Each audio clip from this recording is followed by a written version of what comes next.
Hello, ladies and gentlemen, and welcome to a brand new episode of Geeks Seeking Geekdom. I'm your host, Damien Manthai, and I am joined, as always, by Rufino Lopez. Hello, how's it going? So, a, So, l- uh, a surprising amount of stuff has happened since the last time we spoke. yeah. Um, but I think the one we really need to touch upon first is it is now officially confirmed that The Punisher is getting his own Netflix series. yeah, and I'm really excited about it, but I I, have some concerns. I am excited about it. I'm not at all surprised No, because no, not at all. I because before Daredevil season two even came out, there were talks and rumors about Punisher getting his own series, and then of course they came out and said no, that's not true. He's not getting his own series. But the fan reaction to the Punisher in season two of Daredevil was so good. yeah, Everyone fell in love with that character again, which I think was really needed because Punisher hasn't really had a solid interpretation so far. The Dolph Lundgren movie from the '80s isn't really even what we're talking about. I actually do like the 2004 one with Thomas Jane, but it wasn't perfect, and definitely it definitely wasn't as close as it could have been. Warzone, I think, is an underrated classic. There's definitely stuff to like about it, but I think this is the smartest way to go. yeah, and the thing of the Punisher is that like he really doesn't have his own big bad. Hmm. So like it being off like a series where like he can deal with criminals one at a time, was really smart. The other thing, I thought it was smart because I thought before the Daredevil came out, when they announced it unofficially or whatever, I thought that was too soon because you couldn't tell. Like, I mean, they're smart, but like it was still too soon for me because like you never know. Like because Marvel has been hitting home runs time and time again. Like even when I think they're gonna fail, they surprise me. So I'm just they can't go on forever, right? So No, no. I'm waiting for them to like absolutely like fail. Like even Age of Ultron, which wasn't as good as the other ones, was still a great movie. Yeah, see, that's the thing about Marvel. Even their worst movies, there's things to enjoy about them. Like I would argue that their worst movie is possibly Iron Man 2. But even that, like, it's not one of those movies that you can't sit through and enjoy. It's still a fun movie. It's just not as well made, especially when you compare it to Iron Man. Yeah. But I do have some concerns about Punisher. So, Um, okay, and they are. well, they're not exactly about Punisher itself. I'm sure it's gonna be great. I'm more concerned about like all this essentially block of shows that Netflix is taking on. It's a lot. Like, Well, see, I knew this was going to happen because the way I've seen it ever since they announced like Daredevil and all that, it's that this is very much Netflix's phase one. And then the Defenders is very much their version of the Avengers. And then the Defenders will come out. That will be their end of phase one. And then I think after the Defenders I think during the quote unquote phase two, that would be a really smart time to start introducing new characters. Like, I think that would be the perfect time. I think Punisher would be the smartest one to like come straight out the gate of phase two because I'm sure like Daredevil and Jessica Jones and all them will get another season during phase two. But I think he's a character that we're already familiar with because of Daredevil, but he's also, in a sense, a new character because he'll be the main focus this time. And then from there, they can really do whatever they want. I still think that eventually they're going to do a Moon Knight series. Uh, uh-huh. I'm I'm hoping. I've been hoping for this for years. I'm hoping for a Ghost Rider series because Ghost Rider is unlike any character they have, and they A can Ghost very series in like in the sense of like Band of Brothers, like a mini series like that, would be so good because Ghost Rider. the actual like Ghost Rider comic isn't like what we've seen in any of the movies. No, no, it's not. It's not at all. The movies have been very, very silly. But if you read the comics, Ghost Rider actually has a very rich lore and mythology, and and some of it does get really dark. And I think that a Netflix series, because the thing that Marvel does is they always try to do something new behind the behind the superhero genre. Like last week, we talked about how Ant-Man is a superhero movie, but it's a superhero heist movie. And I think Ghost Rider could be like their serialized horror series. Right, because the best thing about that is that like I don't think it's a little known fact. It's a little known fact if you don't read Daredevil. But the Daredevil, I mean not Daredevil, Ghost Rider, the character isn't just one character. He's essentially the spirit of vengeance. Yeah, So you have all these cool different Ghost Riders, like the one that rides an elephant from India, or the one who like the original one you see in the comic with the horse, and it's so cool for him to like break down kind of like the Hellgirl anime, and go from different character dealing with something, and then like also have like the central force being Johnny Blaze. right. And I do think it should be Johnny Blaze just for the simple fact that yeah, you could use Danny, yeah, you could use Robbie, who is the latest Ghost Rider, but I but both of their origin stories are so tied into Johnny himself that I don't think you if you eventually want to do one of those two characters, that's fine. Or if you even want to bring them into the series and make it kind of like Ghost Riders, which I don't know if that would work. What is Z? That'd be awesome. but but I think you need to tell Johnny's story first. Yeah, but anyways, most back I didn't say my concern. My concern is that they're taking on too much, and like I the issue I have with television, it's not really an issue. It's more like it's such a like first world problem is that like as long as they continue to have success, they're gonna keep making it. Um, and it's very for years essentially, and so if it's taking what Daredevil came out what oh, not Daredevil yeah Daredevil came out forever ago now. And who knows when Luke Cage is going to come out? No, Luke Cage is coming Um, out this year. yeah, Luke Cage is coming This out, year, this I year. think, But in what I mean is that September. like, but what I mean by that is that like they're getting all these properties, and realistically they can only do like two, three shows a year. Um, I and mean, I would actually argue against that because Daredevil came out right around this time last year. right, but Um, the reason I say they can only do two or three is that like because Netflix isn't a Marvel. It's a platform, sure, but it isn't Marvel. Netflix has other shows that they promote and they push. So when the Marvel things come out, yeah, they push them and they push them hard. But like when it's time for House of Cards, fuck, House of Cards is their biggest one yet. So they're like, oh, House of Cards is now on the slate for this month, and I can see them going for like a month of their own like Netflix originals, but I don't see them going to every month a new Marvel title. And as long as they keep bringing in, it's cool. It's gonna be a lot of cool content, but eventually it's gonna be it's you're gonna get all the stuff you want far and few between that you really want. Like that Ghost Rider series would be awesome, but then like they also have like Jessica Jones they have to put out again, and like I just want honestly I want more Jessica Jones, and I don't know when I'm gonna get it. yeah, they have confirmed that season two of Jessica Jones is happening. A date has not been given for it, just like there has not been a date given for the Punisher. No date has been given for the Defenders yet, even though according to Charlie Cox, that starts filming later this year around November. Which I think that's going to be really cool to see.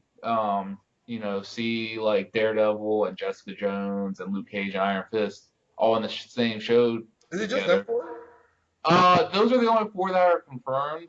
There's a lot of people speculating that maybe now Punisher is going to be in it, but I don't really know. Um, but because see, I know a lot of people were waiting for like someone or for like Matt Murdock to make a cameo in Jessica Jones, and then during season two of Daredevil, they were waiting for a cameo from Jessica Jones. I think it was smart that they didn't do that because they were trying to save that for the Defenders. Their cameos that they have are so smart. Yeah, because they do tie everything in together, but they're not like, hey, here's the main character from that other show. It's so Marvel. It's Marvel because it's such a it's like the movie. It's like it's such so phase one of the Marvel Cinematic Universe. Right, and They didn't like bust it out. It was such small teases throughout the movies. Oh right, and your thing about Netflix taking on so many shows, it's my thing is my argument against that would be, and I know it's different because this isn't Netflix. Um, just look at how many shows DC has on air. right, but they're not delivered by the same channel. I mean, I think two three of them are on CW, but their Marvel's platform is Netflix, which is smart. It's a lot smarter than what DC's doing, but it's Marvel around. Marvel's platform is Netflix. I mean they do have Agents of S.H.I.E.L.D. on ABC, but they are mainly on Netflix, and I think it is very possible they could do it. It's just because they clearly have a plan. They clearly have a plan. They know what they're doing. They've proven that time and time again. Because look, I'm gonna be honest. I had faith in Daredevil. I always had faith in Daredevil because I was familiar with his character and I knew that he could work if done right. I had faith in that. What had got me nervous was Jessica Jones because I didn't know anything about the character. I didn't know if she'd be interesting enough to make her own series work. I actually, if you want to compare first seasons, I like Jessica Jones more than I like Daredevil. Yeah, I think I feel the same. I, I mean, that's not saying that season one of Daredevil wasn't great because it was. Yeah, And they season both two such is, good villains. oh yeah, see, people always say that Marvel stumble with their villains, and that's true in the movies. The movies that is very much true. But if you turn around and you look at what they're doing on Netflix, they have incredible villains. Yeah. I still think in the MCU as a whole, movies, Netflix, Agents of S.H.I.E.L.D., everything, I think the best villain they've ever had is Kingpin. Man, I think I like the purple man. Kilgrave, Yeah, Kilgrave, the purple man. they're they're both about neck and neck for Because sure. because the Kingpin was is awesome, but you knew how he's such like he's a classic villain. But Kilgrave, I mean, his name aside, which is fun, hilarious. He was so charming and witty and like man, I was really rooting for him. Like I really wish they didn't kill him because he was such a good villain and for him not to be able to come back is so unfortunate because like he was so powerful like that fight scene between Jessica Jones and Luke Cage was so good like and he's so smart like he's so tactful that he was able to trick Jessica Jones. Oh, I think Kilgrave was one of the best. Yeah, and I mean we gotta take our hats off to David Tennant because he usually plays like the heroic character. Most people know him from Doctor Who, but man, he crushed it. You know, He this was actually my first introduction to David Tennant. I don't really watch Doctor Who, but holy crap, he blew me away in this show. But I think regardless, I'm pretty sure both of us are still looking forward to the Punisher series because because again, they've proven that they know what they're doing on Netflix, and I don't think they would greenlight this if they didn't have an idea of where they were going and how to handle it. Yeah, I guess my concern is just me being a whiny bitch because like I'm like, oh, I want my show sooner. That's basically what it is. But um, yeah, and I'm gonna watch it. I'm not gonna. It's like I'm not gonna watch it. So Yeah, of course you're gonna watch it, and now I'm just curious as to see who they surround him with as a supporting cast because that's also what makes the Netflix series so great is that both Daredevil and Jessica Jones both had really strong supporting cast. Yeah, it's crazy we're talking about this because like Jessica, like one of the standout characters from Daredevil is Foggy to me. Oh yeah, absolutely. He's like the everyman. Yeah, absolutely. And like the other, and on the opposite polar opposite of that, like because he's like the everyman who's like smart and like has like common sense. The person that stood out to me in Jessica Jones was the her meth head. Uh, Her meth head neighbor. yeah, like he stood out to me like crazy. Like he was a standout character in that show, not only because like his fall, but like his rise too. Which, yeah, they have these great supporting characters, and even like the other stand-up character in Daredevil from the first season at least was Vincent was Kingpin's girlfriend. Vanessa. Yeah, she was awesome. Like she it was way too easy for her to turn into a villain, but she was awesome. Yeah, so we'll see where the Punisher series go. I'm really excited, mostly because I love John Berthenol as the Punisher. I thought that was perfect casting. He completely knocked it out of the park. I can't wait to see where they go with him because man, he was debatably my favorite part of season 2 of Daredevil. Even if I still think like okay, so Agents of Shield is connected to movies loosely, right? right, I think that they should eventually have to get to the point where they have to connect the Netflix shows to the movies, right? Like right, they have absolutely, and I think they will. I think we might see cameos from some of the Netflix series characters in Infinity War, just because that is such a huge event that I think they would be foolish to at least not have a cameo.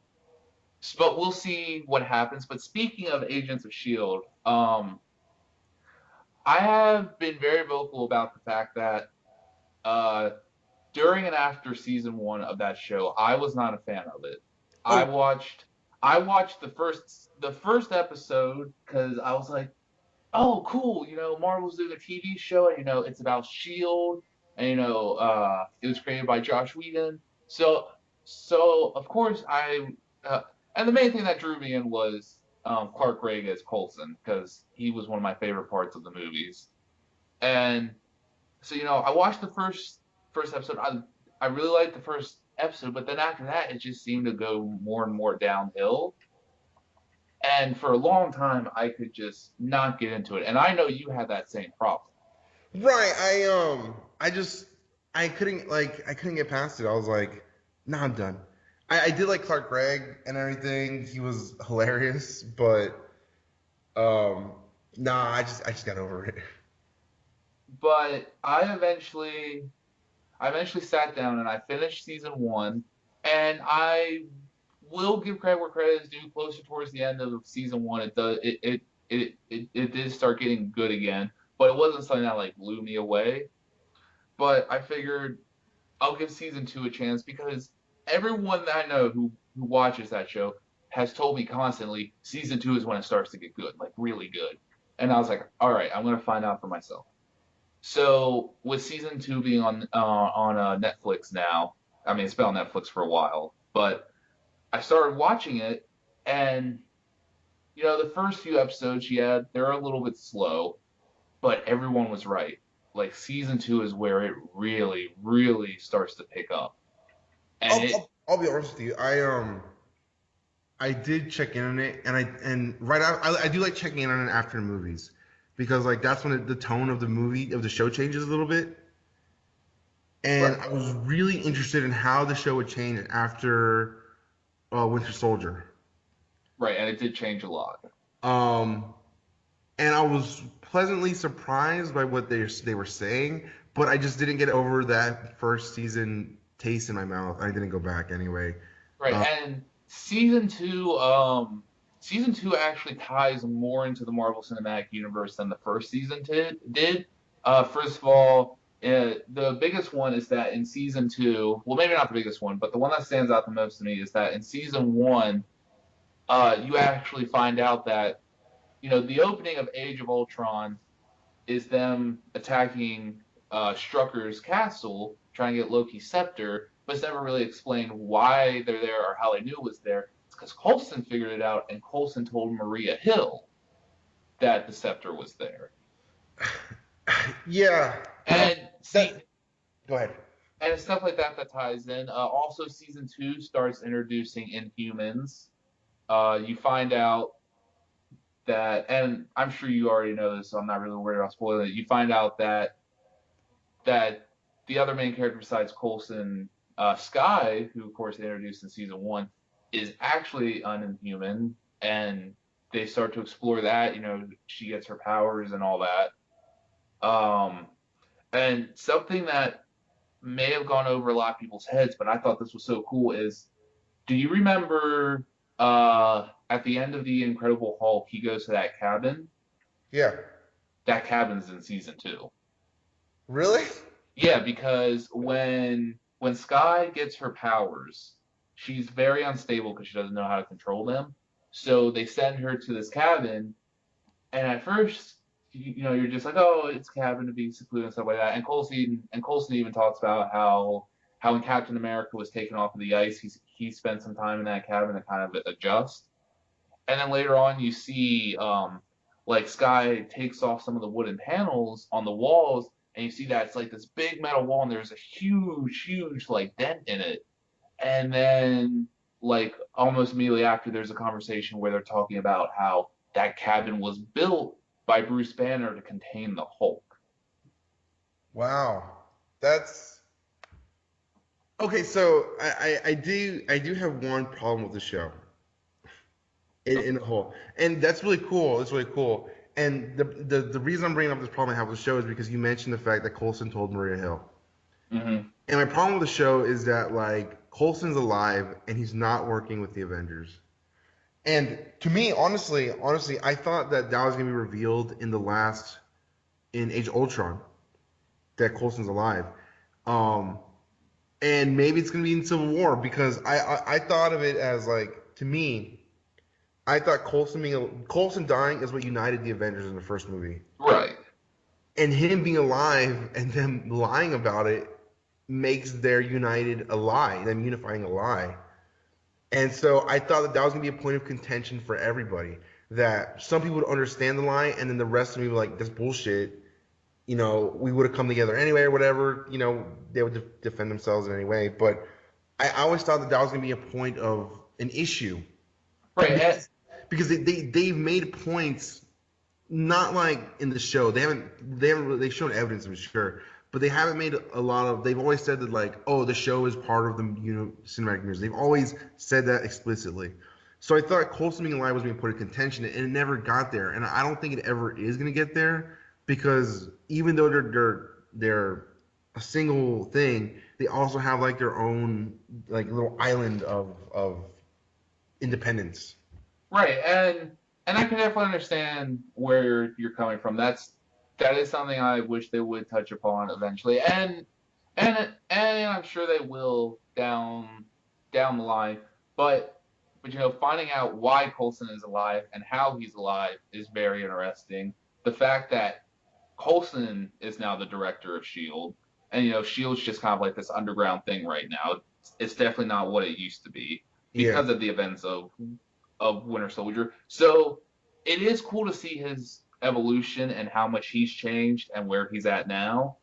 And I think that's one of the biggest reasons that I am so into the show now. And a lot of the characters are really cool and really fascinating and stuff like that. But for me, it was just simply one of those things because I have finished all of season two now. For for me, my biggest gripe with the show, and I understand why this is, but it's not as tied into the universe as I wish it would be. And what I mean by that is, I understand. Again, I understand why this is, but I wish that someone from the movies would at least get like a very quick cameo. It doesn't have to be anything big. It doesn't. It's not like they have to be there for a whole episode, obviously. yeah, and And like not. And again, I understand why because it's not like getting a movie star to come onto a TV show is cheap.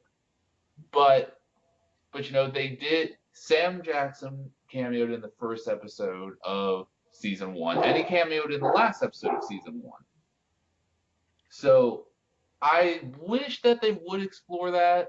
I think it'd be easier because, like, honestly, I think that like those a lot of the characters, the actors are so invested in these characters that like they're like even Chris Evans is like, I want to do more. Like, let me do more. Right, which is crazy to. Okay, let's talk about that really quick because this I've noticed this a lot lately is that if you flash back about a year or so, you have Chris Evans saying, once my contract's done, I'm done. I'm gonna walk away. There's other things I want to do.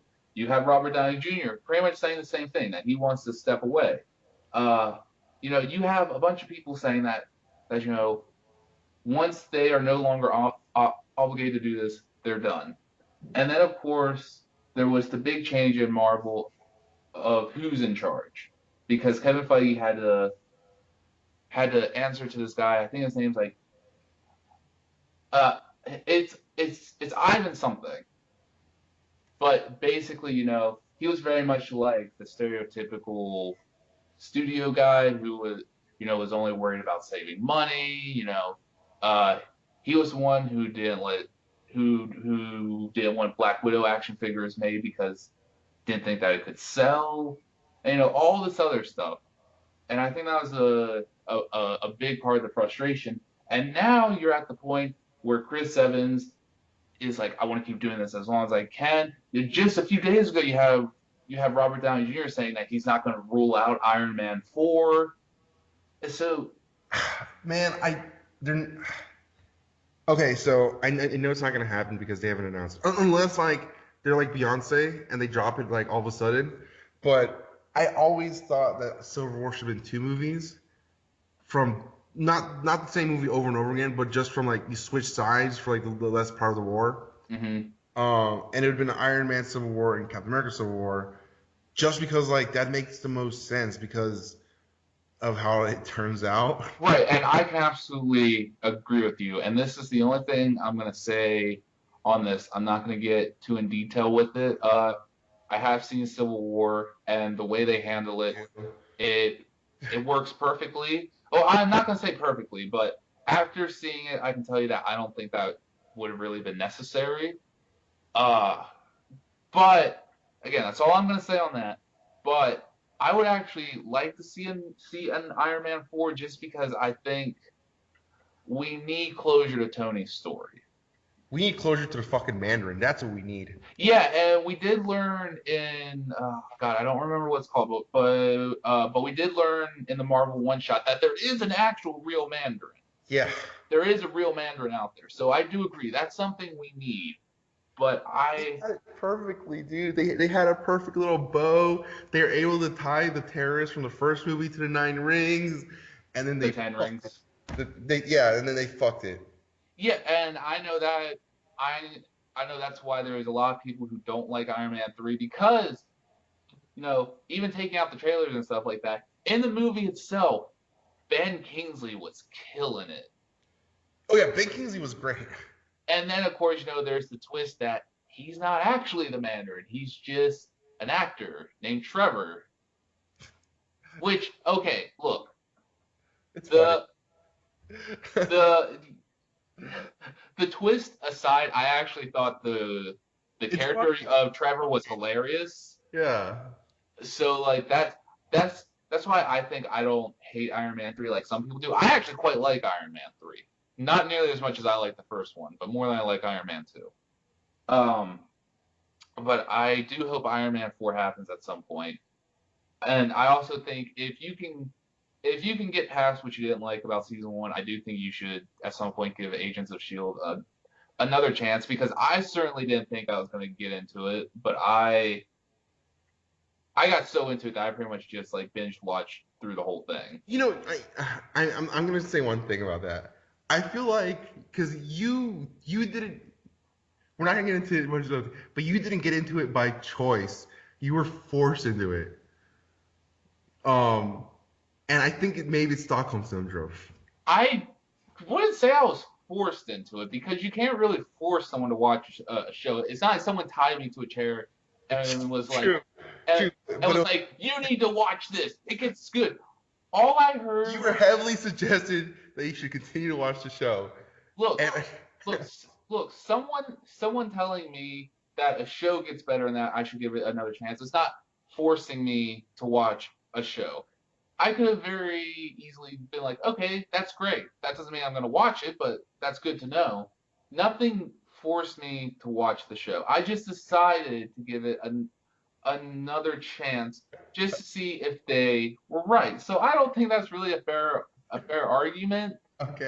Because look, if if someone tells you like, hey, watch this movie, it's good, I'll think you like it, that's not them forcing you, that's them recommending something to you. I, So I just remember seeing how it was heavily suggested that you should watch the show repeatedly.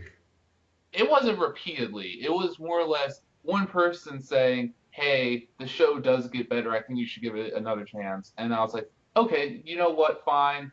I'm gonna see if it gets better. If it doesn't, then at least I can say I tried." Yeah, But I guess okay. To me, it was because more aggressive than that. because see, I try to give all of these superhero shows a chance just because I love all of the characters. I could not get into Gotham. Um, I could not get into Supergirl. I still like Flash. I don't, and I know people will argue this with me to the end of days. I don't think it's as good as it used to be as of late. The That's Flash. not saying it's bad at all. It's still good. I just don't think it's as good as it used to be. Um, I think Arrow has turned to complete shit. I think Flash spends too much time building a big bad. Yeah. Oh, and I just think Legends of Tomorrow is silly, flat out. But I do try to give everything a chance. So I figured, you know what? Just because I didn't like season one, because there have been plenty of shows where season one was kind of but season two gets better. So Oh yeah, like Parks and Rec. yeah, so I figured, you know what? I'll just give it one more chance. And I did, and you know what? I ended up really liking it. So again, I would say that me being forced to watch it isn't really a fair argument. Fine. Um, It felt more aggressive on the outside looking in. Moving on to the other side of the pond. Oh man, this is where things are gonna get interesting. Uh, I know it. I know exactly what you're talking about. okay, so recently Zack Snyder did an interview where basically he said he does not like comics that don't have gore and sex in it. And he was talking about how friends of his had tried to get him into quote unquote normal comics, but anytime they would try, he would be like, well, why aren't they having sex? And that's something he actually said in this interview. And It's so weird. and then his buddy gave him Watchmen, and he was like, okay, this is for me. And then he went on to say about how if he would have made Batman Begins, he would have had Bruce Wayne get raped in prison in the beginning. So let's talk about Zack Snyder.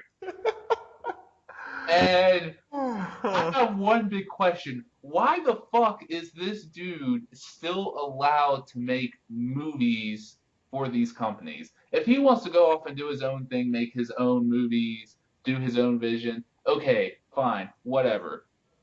How is DC still letting him be so heavily involved in all of this? Yeah, how the hell does dude have a job? Like it's so he is a driving creative force. Like you know how in some jobs they have like a disclaimers like this person's thoughts and views do not represent our views. Yeah. Scott, he's not allowed to have this. He's not allowed to have that disclaimer. So how is he still have a job? Like that it's just so weird. It's so weird. It's like he's like a weird fetishist. Like I don't get like when you said the gore and sex, I'm like that makes sense. Like his Watchmen makes so much sense now and why he liked it. Like the Watchmen is full of rape and violence and sex and it's crazy. It's a crazy comic book. You should read it. It's one of the best. Oh But yeah, it's. I would say it is a modern masterpiece in storytelling. but how we can say that no good comic exists without the sex and violence? What the hell, dude? There's so many good ones out there, and he's like it's so funny, man. That he knows it's like he has to be trolling us, right? Like that has to be part of it because he even said regular comics. Yeah, I just like look if again quote unquote normal comics aren't your thing, okay, that's fine. But to specifically point out that if they don't have gore and sex, like if those two things are not in a comic, Zack Snyder is not gonna like it. And this also now makes Batman v Superman make a lot of sense because that would explain why everyone in that movie is so goddamn violent. It also explains. Never mind, that's a bad joke. Um, never mind. But like, yeah, it explains Batman, and like the whole Batman raped in prison thing is so like, why? Why?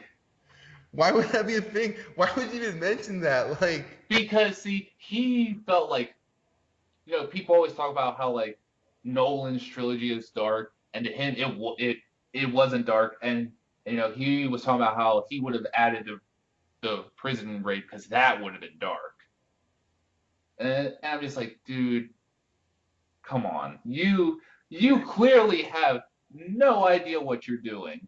also, you have no idea who the character is. Like, why would he get raped? Like, because he's not fighting back because he's in prison. Like, it's like, I mean, we saw.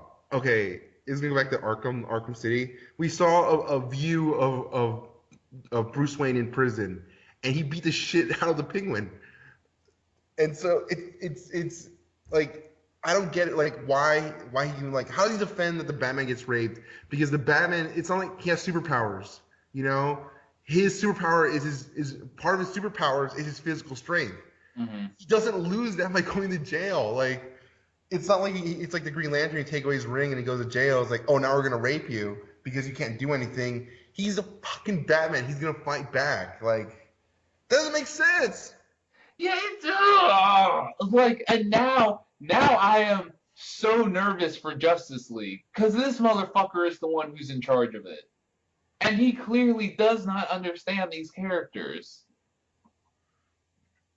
I don't want to see, I don't want to see a scene where fucking Wonder Woman is just going in and fucking chopping everyone's heads off, and there's fucking blood squirting everywhere. It's just like raining blood, and she's like this bloodthirsty warrior.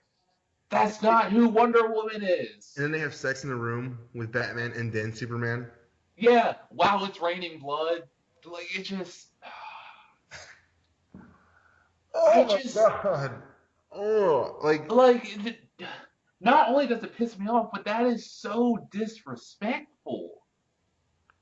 yeah, especially since Superman is the exact opposite of like that's why they hated his Man of Steel movie because like if Superman is not sex and violence, Superman is let me save this cat Of a tree.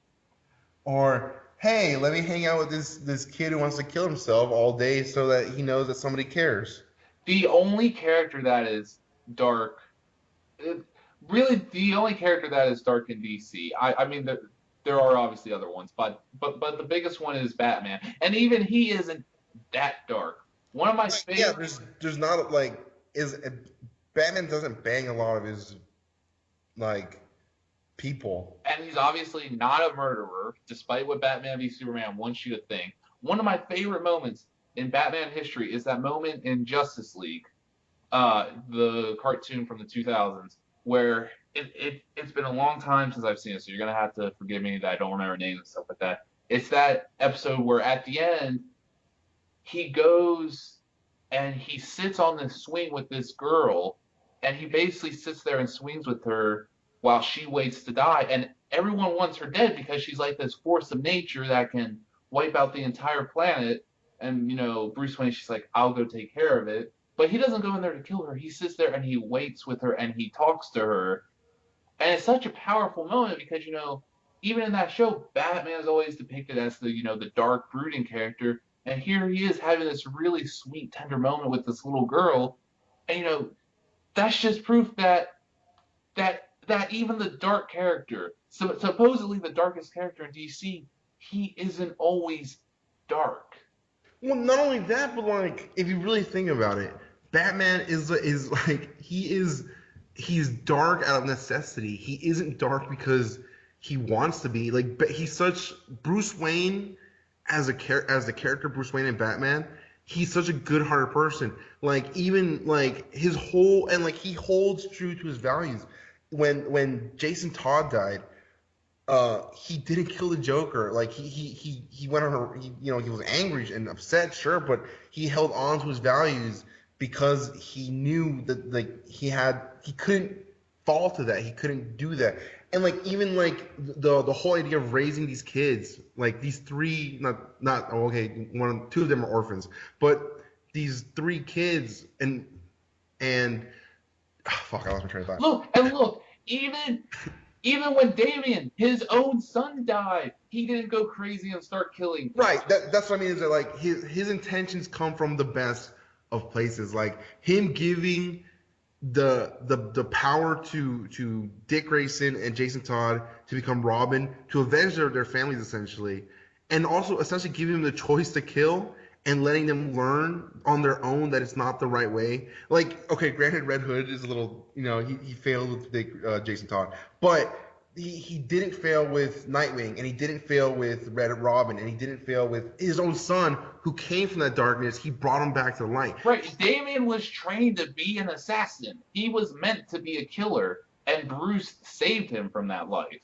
Exactly, and so like that's what I'm saying. Is like, so if you really think about it, like Batman is dark out of necessity. Even like his villains, there's a lots of stories where he works with them because they're in danger, because they're in danger of themselves. The work that he works with Poison Ivy and working with Catwoman and Mr. Freeze, he works with them because he understands that they are on the same path he is. They just took a different route. He easily could have been them, and he chooses to be good, and it's difficult to balance the darkness and the light. You're right, he deals with a lot of dark elements, and he's put himself in the trenches of the darkness, but he is a shining light in the darkness. He's not he doesn't embody it. He's actually like, I feel like he's super light. He deals with dark shit, but he's such a good, like super good character at heart. Right, because yes, as Batman, his whole intention is to strike fear into the hearts of criminals. But even outside that, if you look at him as Bruce Wayne, his entire purpose as Bruce Wayne, he uses his resources to try and better Gotham. Oh yeah, absolutely. Like, and there's no more. There's so much evidence of that now. When Bruce Wayne wasn't Batman recently, like how he bettered Gotham as Bruce Wayne and and Batman, but like when he's just Bruce Wayne was crazy. Like he opened in the comic book recently, he opened a orphanage center, and he revamped it so it was perfect for these kids. And then he was cleaning it up like a janitor.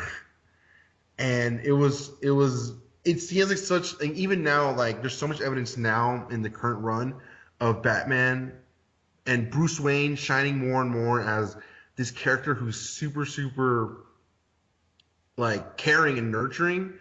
It's hard to say that his love, Scott Snyder's a good one. Zack Snyder's hard on for darkness of Batman should be going away. Like it's such a proof that he's not looking at the source material, and I don't know how he fucking got the job. Like He is for me, and I know there's going to be some people saying that this is an unfair comparison, and maybe it is, but to me, he is becoming more and more Michael Bay 2.0. He's only interested in shooting cool action sequences. He's not concerned with if these characters are represented well, which is why I'm so glad, and this is something else that just recently came out. Ben Affleck has full creative control over his movie. What he says goes. If Zack Snyder tries to come in there and say, no, it should be this way, Ben Affleck has every bit of authority to say, well, that's too bad for you. Because like yeah, because like the other part of this, the other shitty part of this whole situation with Zack Snyder is that he has been on record calling this DC universe the Snyderverse.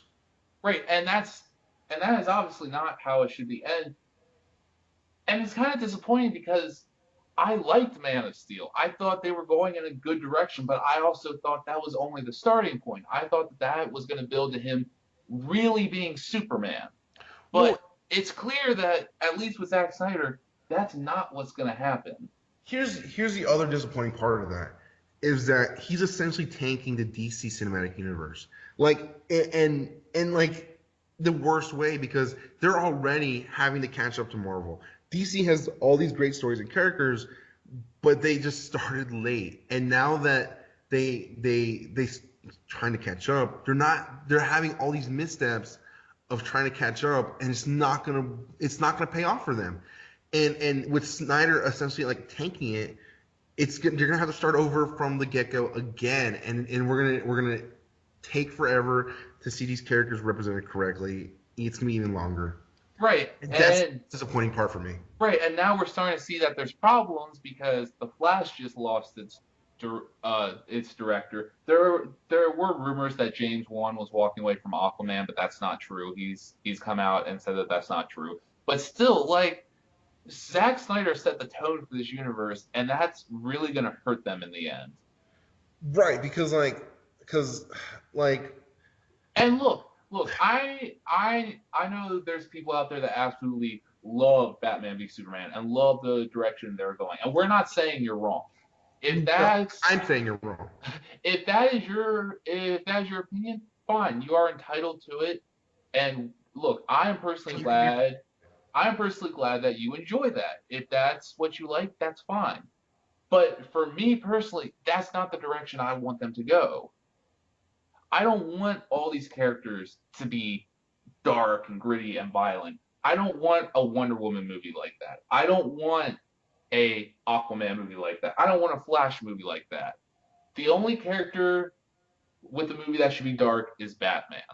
And even that should have moments of levity. and the other thing is that like the Aquaman, the Flash, and Woman have stories that live there in the darkness, and they're good stories, but that's not where the character shines the most. Like No, it, absolutely not. and so like having to force your characters in where they're up in a place where they're not going to be the best that their characters are going to be is not going to fare well because as long as your shit characters are shitty, we're not going to be invested in them. And again, it goes back to the disappointment that I'm going to have to deal with another Batman v Superman movie, and hopefully it's better. I still look. I have always said that DC does not have to take the Marvel approach, but I really wish instead of doing Batman v Superman this year they could have had a Man of Steel sequel and they could have had a new Batman movie. Because a lot of the reasons Batman v Superman didn't work is because we still weren't familiar with Superman. We didn't really know that much about this Batman. That's why Batman v Superman was very much a Batman movie that occasionally features Superman. Which is crazy because like Batman is the iconic character of comic books right now, and But to Superman was the first. exactly, and it's absolutely crazy to me that they didn't do a sequel to Man of Steel. Like And it, they so far have shown no interest in doing a sequel to Man of Steel. which is absolutely insane. Man of Steel, like Superman, is the first. He has all these fucking stories of of shining where he doing what Superman does best, and they're just getting let's just get away from this. Fuck this shit. We're going in circles. Right, and one last thing is that regardless of how you feel about Superman as a character, no one can deny that he deserves the respect of having his own franchise. He is not a side supporting character. That's not who Superman is. Right, because they build him as the Iron Man of this. Not like build him, but like he's a center point of this universe. Right, well, but now he's dead. Oh yeah, you know. Okay, but moving on, away from like movies altogether is that something very sad has happened recently in the fact that Lionhead Studios is now closed down for good. And look, I'm not going to say every game they have made has been a masterpiece, but I know you and I personally had a very close connection with Lionhead. They were the reason I wanted an Xbox. Yeah, because man, I remember uh, back when Fable first came out. You and I were so hyped for that game. I think we were still in seventh grade at the time. Yeah, yeah, we Jesus were in Christ. seventh grade at the time. Oh, But me for a but long. yeah, that even more than Halo, the first Fable game is why I wanted to get an Xbox because man, if Fable, regardless of how you feel about the sequels, Fable was just such a stroke of brilliance. I'm not saying it's a perfect game, but man, that yeah, I think it's I think it's one of the honestly like it was the reason I wanted an Xbox, and like honestly like I wasn't into first person shooters at the time, and it wasn't until Halo 2 that I got into them. But Fable was the reason I wanted an Xbox, and like it was so good. Like it was the first time you had like any choice in your narrative in a video game for me.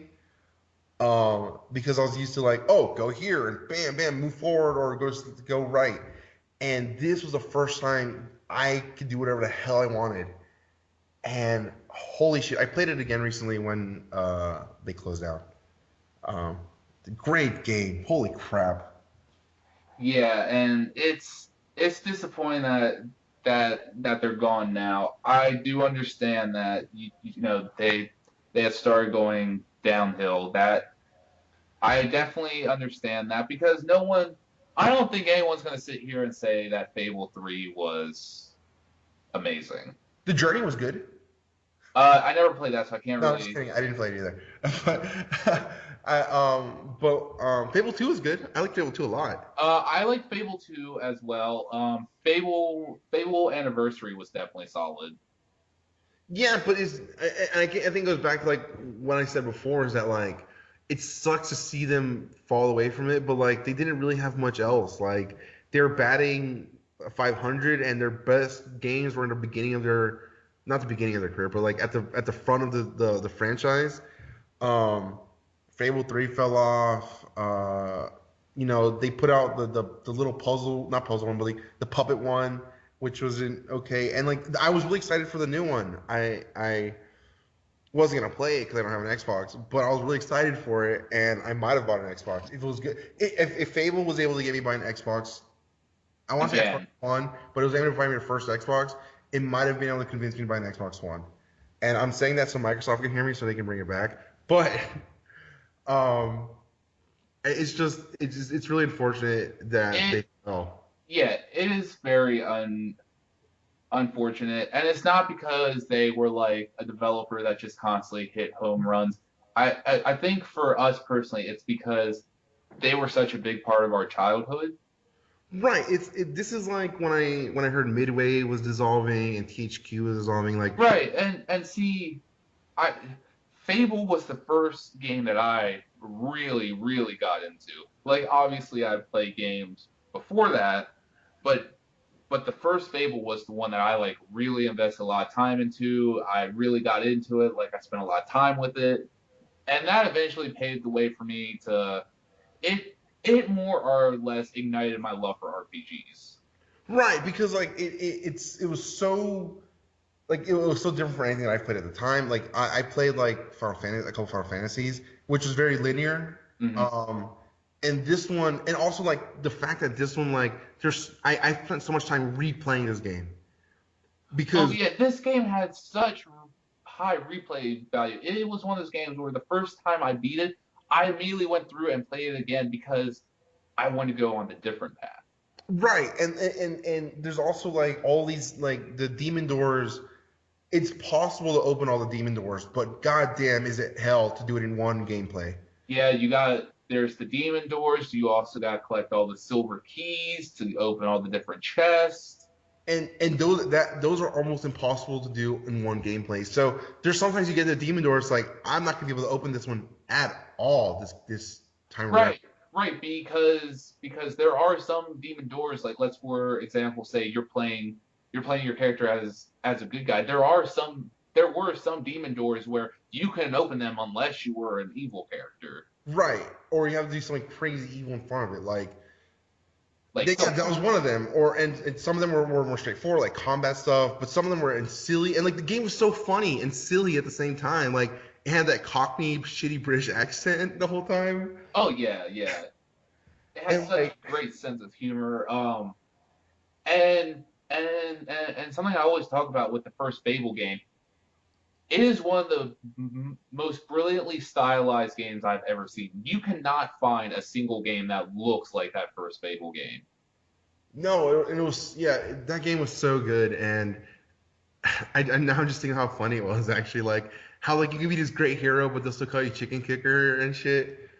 Uh, Do like you remember how OP not with Lost Chapters because they really toned it down with Lost Chapters, but the original Fable that came out, how OP the Sword of Eons was. holy, I had to mention that to somebody today because they didn't believe me. I'm like, they nerfed that sword after expansion pack because that sword was so fucking strong. I think in the Lost Chapters there's a stronger sword now, but Yeah, in the Lost Chapters, oh, I don't remember what the sword is called, but it's that one that you can buy from from that shop in Bowerstone, the one that looks a lot like the uh sun.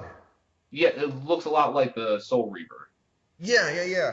And so I'm like that sword, like That the Sword of Eons when that game first came out was incredibly ridiculously overpowered. Once you had that sword, you could go into a town, kill someone, and have the guards come after you. That sword was essentially right. a one hit kill. And the best part about that sword was that like I'm sure you and I had the same play style. Is that our first playthrough we did good, Oh yeah, absolutely. so which means we totally avoided that sword on accident.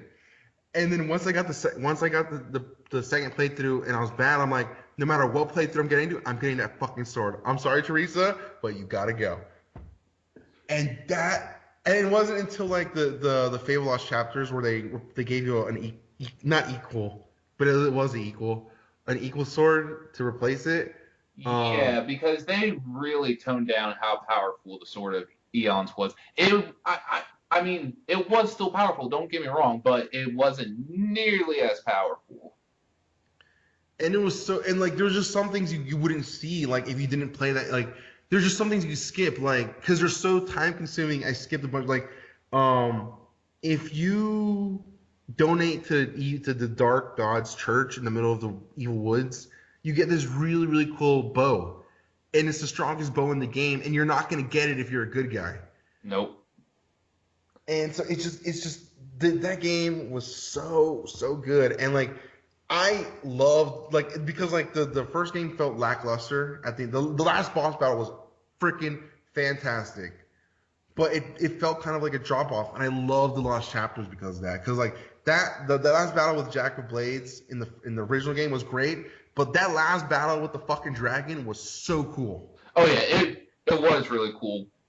But I also think that's why another reason Fable started going downhill is that they never really had a villain again that was as good as Jack of Blades, and they also never really had a final boss battle again. Right, and that's honestly that was I like Fable 2 so much, but that last boss battle left such a bad taste in my mouth. Because it's not even really a boss battle, you just press the button. And not only that, if you let him talk on, fucking Reaver shoots him.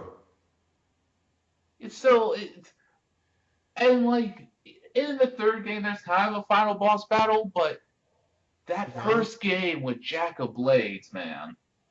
Yeah, I think it's funny to say that now because they moved forward in time, but I think if they just moved adjacent and stuck with like because like essentially like the technology got better and all this other stuff in the games as time moved on. But I think if they just went sideways instead of forward, I told you a different story from a different world, and kept like these super like because the problem. It's crazy to say that the story was a problem because in the second game they had the narrative was that the heroes were gone. So by the third game, there was no real adversary. Like in the first game, you had Thunder and Whisper and all these cool like cast of heroes that are good and bad can fight you. And see, that's another reason I think it kind of fell off is I think it would have been so cool if they would have continued with the Heroes Guild. Yeah, that was the best part. And like in the second game, they made it like, oh, the heroes guild's alive, and you're the last one, and that's cool. But they kept it going for the third game, and it kind of fell off. Like I there mean, was still a villain. becoming king or queen in the third game was kind of cool, but like I think, and I think this was such a missed opportunity in the second one is if you're the last of the Heroes Guild, great. It would have been so cool if we would have gotten to rebuild it, Yeah, like you can be in the new guildmaster. more or less, and that's why I do think Fable slowly started going downhill, but that I will never not love that first game. Yeah, I agree. And And one thing that always stands out to me for some reason about the first game, and it's such a small detail, is do you do you remember how like you had like normal armor, but then you would have like dark armor or light armor, yeah, I do. and it was just like it was small things like that because like obviously if you're a good character you want to be running around in the light armor, and if you were a bad character you want to be running around in the dark armor, and of course when they brought out Lost Chapters and they introduced that platinum armor, oh that was sick. Oh yeah. Oh, and the other thing is that like you talk about small details. My favorite small detail of the game was the scars. If like there was something there in the game, you would take missions, and sometimes you can do the mission naked, Oh yeah, and you would get scars. and you would get scars. But if you wore armor the whole time, you'd be clean. Right, except for your face. Your face would always inevitably get scarred up. Yeah. Because I remember after I think it might even just be the second mission when you have to take those merchants through the woods and you have to fight the I mean let's not be around the bush. There are werewolves. I don't remember what they call them, but they are werewolves. But yeah. I remember once that mission was done, I did have scars on my face shaped like claws. And yeah, that's what I'm saying. Like the small details of that game is like, and like how like smart it was and how aware of it. It's such a great game, and the story was the first one was good. Like, Right, and you also you couldn't use two-handed weapons until you got bulkier oh and stuff like yeah, that. I totally forgot about that. Like, I mean, you could use two-handed weapons, but oh man, it you're would a be so. bitch. You can swing on like. No, you would get destroyed because it was so slow. I totally forgot about that. Yeah. Oh, such a great game. It's too bad. The anniversary edition, I don't know if you played it, was really good, but Yeah, it's just the first one. the anniversary edition was really good. It was a good way to relive some of the nostalgia. But let's move on because we could talk about Fable forever. Hmm. Something new that we are doing is every week we are going to be spotlighting a comic. It doesn't matter if it's something that's ongoing or old or whatever. So we're gonna be doing that every week. And this week, my pick was the all-new Wolverine. Yeah, the all new, all different. The all-new all-different Wolverine. Who, for those of you who don't know, currently in the current timeline of the comics, Logan is, for all intents and purposes, dead. Hmm. And instead of just like, oh, there's no more Wolverine, they did a smart thing and they had X-23 take his place as Wolverine. And it's not like, she's just trying to be Logan. She is her own character. And Yes, and man, is it good. it's so good because like I knew X-23 was messed up, but like it's so crazy to see how she compares to Logan. Like she is so different, and she still has like she this X-23, this all new different Logan, all Wolverine reminds me of the old Wolverine. Like Wolverine in his age has gotten tempered. He's patient now, which is cool. I like Logan as that, but this is such a call to arms of the old Wolverine. She gets angry over stupid shit, and she has like she'll kill people even though she's not supposed to. Uh, Right, because like that is one of the most interesting things in the comic is that she constantly has to struggle with her rage. and that's such a Wolverine, like old school Wolverine thing. Right, And because like in the comics she doesn't kill, but there are times in that comic where she comes so close to just wanting to fucking murder someone, right, but she doesn't. and it's so smart. Like I honestly like. I did not think that this was gonna work. I'm not gonna lie to you, I didn't think it was gonna work either. but holy crap, is it so good? And like I just thought like I'm like, oh, X-23, that's cool, that makes sense because she's just Wolverine, essentially. But it worked out so brilliantly, and like even like the shitty, like not shitty, I'm just an asshole. um Even like the silly stuff or that they shoehorn in, like her romance is great. Yeah, and there's one of my favorite moments in the comics so far was actually in the first issue when she has that flashback to a moment with Logan um, during the X Force days, and he's talking to her about how like she didn't kill this guy, and that's not a bad thing about how like they did all this messed up stuff to her, but but she's not gonna let that control her, and it's such a powerful moment, and it's like it's only a couple panels, but man, if you have not read this comic and it is ongoing, you need to check it out. Yeah, it's really good and it's really smart. um Man, I want to read more of it. Like I've only picked up a couple issues.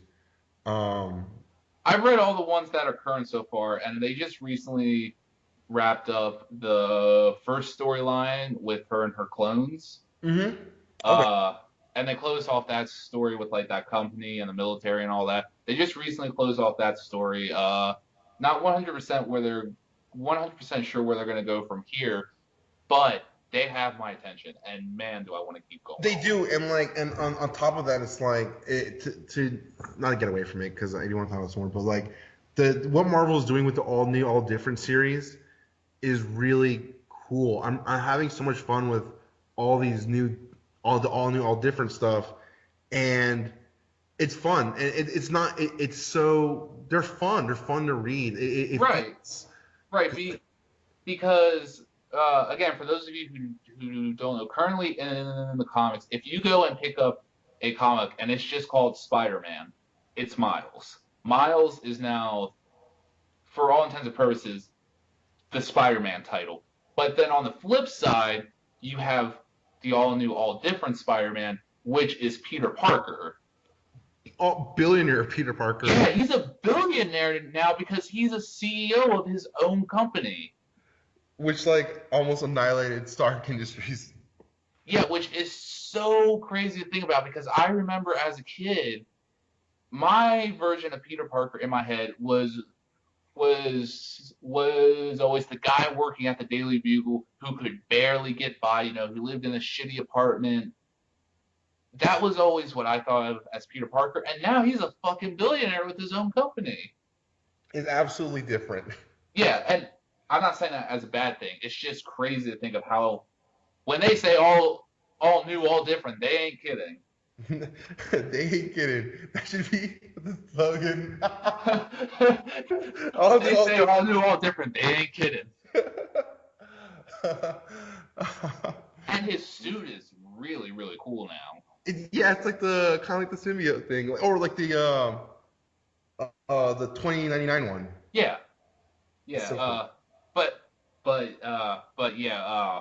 All new, all different Wolverine is definitely worth checking out. There's a really, really funny issue they have with Doctor Strange in it.